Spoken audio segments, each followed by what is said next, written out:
दोस्तों, आज की यह कहानी कोलकाता के रहने वाले डॉक्टर जय नारायण की है, जो पिछले 10 सालों से एक डॉक्टर की जिम्मेदारी को बखूबी निभा रहे हैं। उन्होंने पिछले एक दशक में कई क्रिटिकल केस देखे हैं, लेकिन कभी हिम्मत नहीं हारी। तो चलिए दोस्तों, ज्यादा समय बर्बाद न करते हुए इस कहानी को हम डॉक्टर जय नारायण के नजरिए से ही सुनते हैं। लेकिन उससे पहले हमारे चैनल को सब्सक्राइब कर लें ताकि हमारे और आपके बीच एक मजबूत रिश्ता बन सके। हेलो दोस्तों, मेरा नाम डॉक्टर जय नारायण है। मैं पेशे से एक डॉक्टर हूं और पिछले 10 सालों से मेडिकल लाइन में हूं।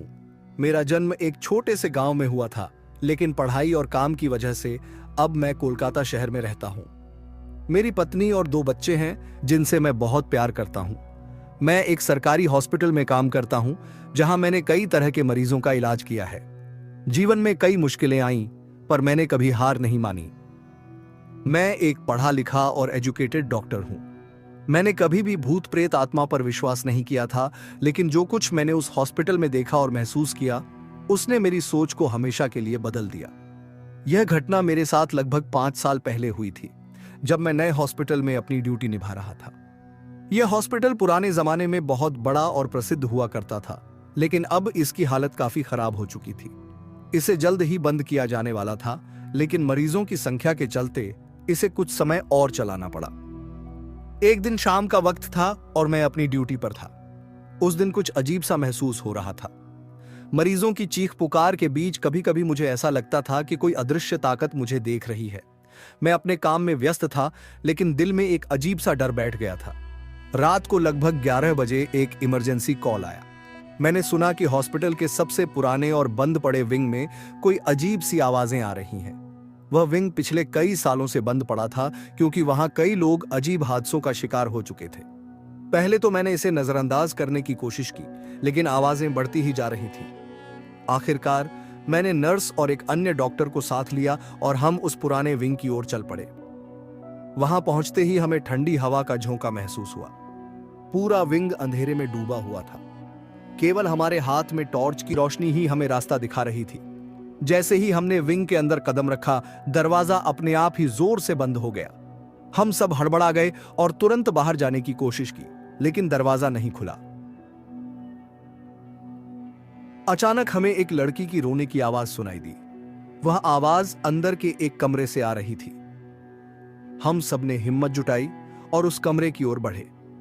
कमरे में दाखिल होते ही हमें ऐसा लगा जैसे हम किसी दूसरी दुनिया में आ गए हों।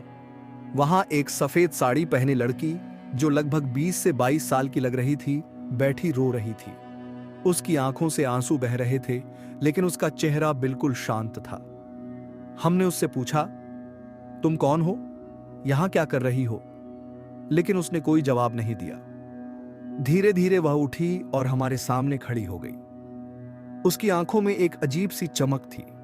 मैंने उससे फिर पूछा, क्या तुम ठीक हो? और तभी उसने जोर से चिल्लाना शुरू कर दिया। उसकी चीख ने हमारे होश उड़ा दिए। हम तुरंत पीछे हटे, लेकिन तब तक बहुत देर हो चुकी थी। वह लड़की हवा में गायब हो गई और कमरे में एक भारी सन्नाटा छा गया। हम सब बड़बड़ाते हुए वहां से भागे और किसी तरह दरवाजा खोलकर बाहर निकले।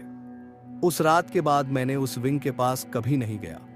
उस घटना ने मेरी जिंदगी को हमेशा के लिए बदल दिया। आज भी जब मैं उस हॉस्पिटल के बारे में सोचता हूं, तो मेरे रोंगटे खड़े हो जाते हैं। इस कहानी को सुनने के बाद आपको यकीन नहीं होगा, लेकिन यह सच है। हॉस्पिटल की दीवारों के पीछे ना जाने कितने राज छिपे होते हैं, जिनसे इंसान अनजान रहता है, लेकिन एक बार अगर आप उस सच्चाई का सामना करते हैं, तो उसकी यादें आपको जीवन भर सताती रहती हैं। उस रात के बाद कुछ भी पहले जैसा नहीं रहा। जब भी मैं हॉस्पिटल जाता, मुझे हर कोने में वही लड़की दिखती, सफेद साड़ी में लिपटी हुई।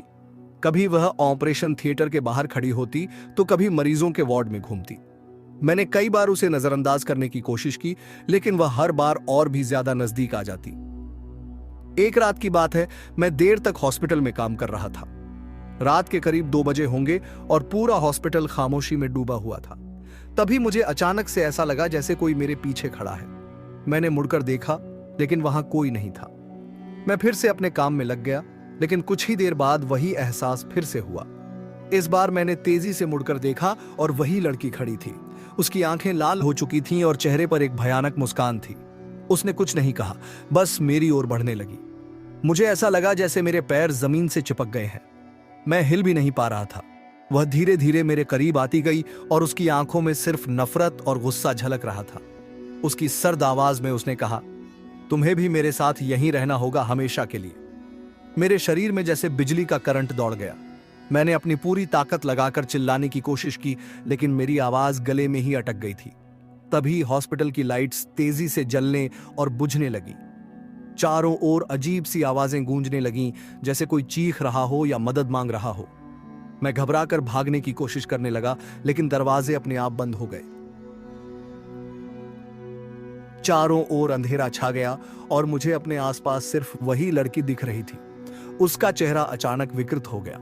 उसकी आंखों से खून निकलने लगा और उसने जोर से चिल्लाकर कहा, तुम मुझसे बच नहीं सकते। मुझे ऐसा लगा जैसे मेरी जान निकल जाएगी। वह मेरे बिल्कुल करीब आ चुकी थी और उसकी सांसें मेरे चेहरे पर महसूस हो रही थीं। उसकी ठंडी और बर्फीली सांसें मेरे शरीर को सुन्न कर रही थीं। मैंने किसी तरह खुद को संभाला और एक झटके में दरवाजे की ओर भागा। दरवाजा जोर से खुला और मैं बाहर की ओर भागा, लेकिन मुझे ऐसा लग रहा था जैसे वह मेरे पीछे पीछे दौड़ रही हो। मेरे कानों में उसकी चीखें गूंज रही थीं और मेरे दिल की धड़कनें तेजी से बढ़ रही थीं। मैं भागता रहा और आखिरकार हॉस्पिटल से बाहर आ गया। लेकिन उस दिन के बाद मैंने कभी भी उस हॉस्पिटल का रुख नहीं किया। वह खौफनाक रात मेरी जिंदगी का हिस्सा बन चुकी थी और उस लड़की की डरावनी छवि हमेशा के लिए मेरी आंखों में बसी हुई थी। आज भी जब मैं उस रात के बारे में सोचता हूं तो मेरे शरीर में सिहरन दौड़ जाती है। वह लड़की कौन थी और क्यों वह मेरी जान लेना चाहती थी, यह राज आज भी अनसुलझा है। लेकिन एक बात तो पक्की है, उस हॉस्पिटल की दीवारों के पीछे कुछ ऐसा है जो इंसान की समझ से परे है, और जो भी उस सच्चाई के करीब जाता है उसे वही डर और खौफ झेलना पड़ता है जैसा मैंने झेला। उस खौफनाक रात के बाद मैंने हॉस्पिटल से इस्तीफा देने का फैसला कर लिया था। लेकिन इससे पहले कि मैं अपनी आखिरी शिफ्ट पूरी कर पाता, हॉस्पिटल के सीनियर डॉक्टर ने मुझसे खास तौर पर मिलने की बात कही। उन्होंने बताया कि हॉस्पिटल में कुछ अजीब घटनाएं बढ़ गई हैं और कुछ डॉक्टर और नर्सों ने भी अजीब अनुभव किए हैं। उन्होंने मुझसे गुजारिश की कि मैं इस रहस्य को सुलझाने में मदद करूं। मेरे अंदर डर और जिज्ञासा का अजीब सा मिश्रण था, लेकिन मैंने उनकी बात मान ली।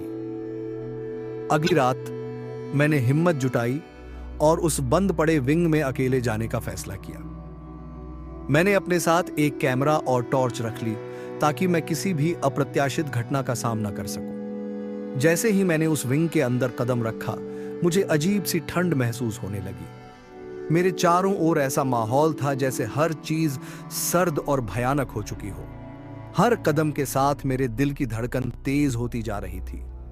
मैं धीरे धीरे आगे बढ़ रहा था और अचानक मैंने देखा कि एक दरवाजा खुद ब खुद खुला और अंदर अंधेरा था। केवल हल्की सी रोशनी टॉर्च से पड़ रही थी। जैसे ही मैंने कमरे के अंदर देखा, मुझे ऐसा महसूस हुआ कि दीवारों पर कुछ अजीब से निशान हैं, जैसे कि किसी ने नाखूनों से खरोंच बनाई हो।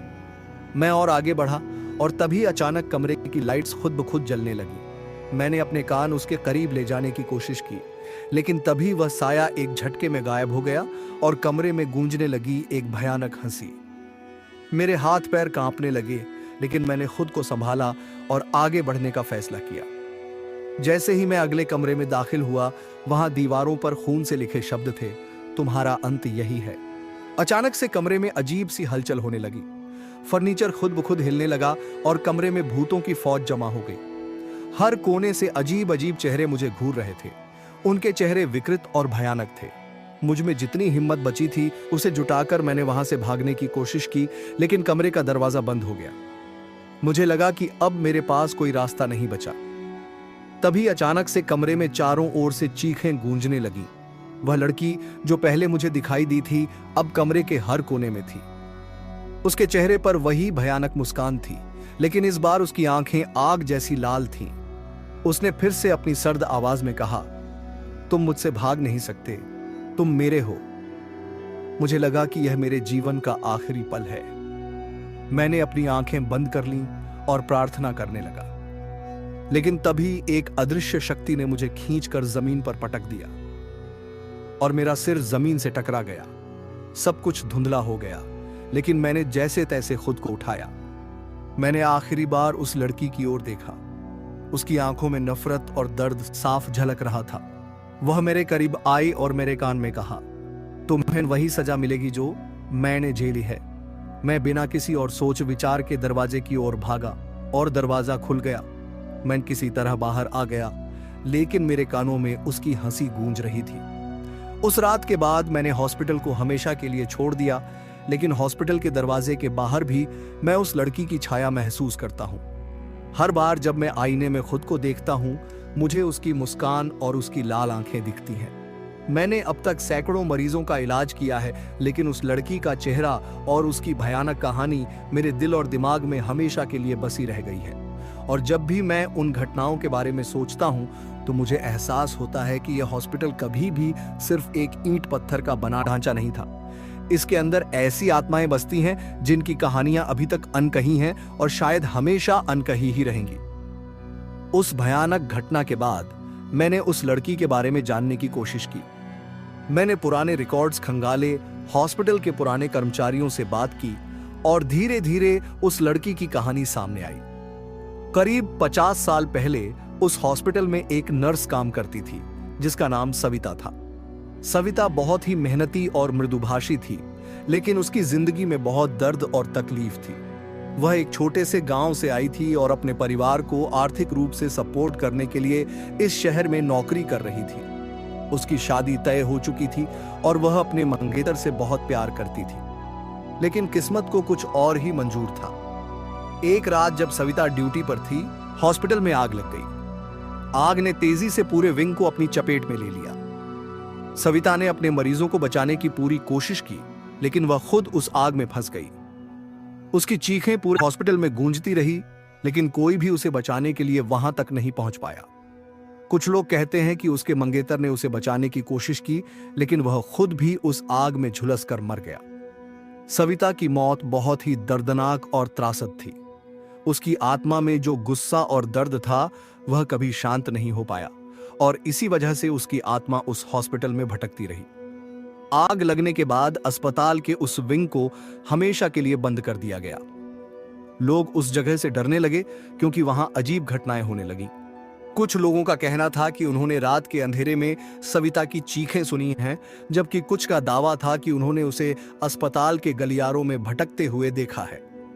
सविता की आत्मा कभी भी शांति नहीं पा सकी क्योंकि उसकी मौत एक दर्दनाक और अधूरी कहानी का हिस्सा थी। उसकी आत्मा अब भी उस हॉस्पिटल में उस पल को जी रही थी जब उसने अपनी जान गंवाई थी, और शायद वह हर किसी से बदला लेना चाहती थी जो उसकी मदद नहीं कर पाया। उसकी कहानी जानकर मुझे एहसास हुआ कि जो कुछ भी मैंने अनुभव किया, वह उस आत्मा के अनसुलझे गुस्से और दर्द का परिणाम था। सविता की आत्मा अब भी वहीं थी और जब तक उसकी आत्मा को शांति नहीं मिलती, तब तक वह हॉस्पिटल कभी भी शांत नहीं हो पाएगा। सविता की दर्दनाक कहानी जानने के बाद मैंने अस्पताल के प्रबंधन से उस विंग को बंद करने और सविता की आत्मा की शांति के लिए पूजा करने का अनुरोध किया, लेकिन प्रबंधन ने इसे महज अंधविश्वास समझकर नजरअंदाज कर दिया। वे इस तरह की घटनाओं को मानने के लिए तैयार नहीं थे। उस रात मैंने आखिरी बार उस हॉस्पिटल में कदम रखा। मेरी इच्छा थी कि मैं सविता की आत्मा से एक बार और सामना करूं और उसे शांति देने की कोशिश करूं। मैं उस पुराने विंग के पास गया जहां से सब कुछ शुरू हुआ था। दरवाजा जो इतने सालों से बंद था, आज खुला हुआ था। जैसे ही मैं अंदर दाखिल हुआ, एक ठंडी हवा का झोंका आया और मेरे शरीर में सिहरन दौड़ गई। कमरा पूरी तरह से अंधेरे में डूबा हुआ था, लेकिन मैंने हिम्मत जुटाकर अंदर कदम रखा। अंदर जाते ही मुझे सविता की वही भयानक मुस्कान दिखाई दी। उसकी आत्मा अब भी वहीं खड़ी थी। उसकी आंखें अब भी उसी दर्द और नफरत से भरी हुई थीं। मैंने उससे कहा, सविता, मैं तुम्हारी मदद करने आया हूं। तुम्हें शांति की जरूरत है। लेकिन मेरी बातों का उस पर कोई असर नहीं हुआ। उसकी आंखों में नफरत और भी ज्यादा बढ़ गई। उसने अपने हाथों से मेरी ओर इशारा किया और अचानक पूरा कमरा घूमने लगा। दीवारें हिलने लगीं और छत से खून की बूंदें टपकने लगीं। उसकी आवाज अब मेरे कानों में गूंज रही थी, तुम्हें भी मरना होगा, यहां से कोई नहीं बच सकता। मैंने खुद को बचाने की कोशिश की, लेकिन मैं उसकी जकड़ से बाहर नहीं निकल पा रहा था। मुझे ऐसा लग रहा था जैसे वह मेरी आत्मा को निगलने की कोशिश कर रही हो। मैंने अपनी आखिरी हिम्मत जुटाकर भागने की कोशिश की, लेकिन मेरे कदम जैसे जमीन से चिपक गए थे। अचानक सविता की आत्मा ने एक जोरदार चीख मारी और पूरा कमरा अंधेरे में डूब गया। जब मेरी आंखें खुलीं तो मैं हॉस्पिटल के बाहर था। मुझे कुछ भी याद नहीं था कि मैं बाहर कैसे आया, लेकिन मेरी एक बात तो साफ थी, वह आत्मा अब भी उस हॉस्पिटल के अंदर थी। आज भी उस हॉस्पिटल के पुराने विंग में कोई जाने की हिम्मत नहीं करता। जो भी वहां गया वह कभी वापस नहीं लौटा। सविता की आत्मा आज भी उस जगह को अपनी कैद बनाए हुए है, और जब तक उसे शांति नहीं मिलेगी, वह आत्मा हर किसी के लिए एक खौफनाक अंत की वजह बनती रहेगी। हॉस्पिटल के चारों ओर से कभी कभी रात के अंधेरे में एक लड़की की दर्द भरी चीखें सुनाई देती हैं।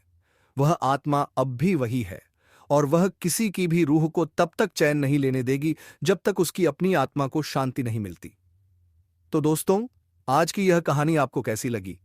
कमेंट करके हमें जरूर बताएं।